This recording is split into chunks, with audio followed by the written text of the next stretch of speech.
kung tayo ay matatapos yung ating life dito sa mundo, ay huwag tayong mamatay na dahil tumakbo ka sa assignment mo or tinakbuhan mo si Lord.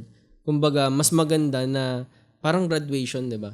Meron kasing sa school, merong tinapos na sa school, pinalayas na sa school. At meron namang nagtapos sa school.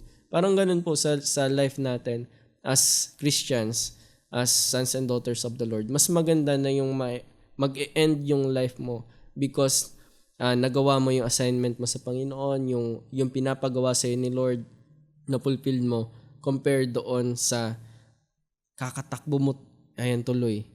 Anong Natapos ka dahilan bakit ka tatanggapin ni Lord sa langit?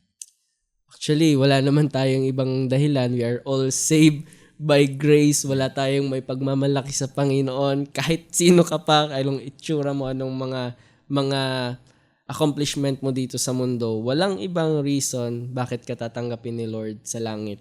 It's only because of the blood of Jesus Christ. Amen. Tinanggap mo ang Panginoon, you surrendered your heart, your life to Jesus Christ. Yun lang po, walang iba. Amen.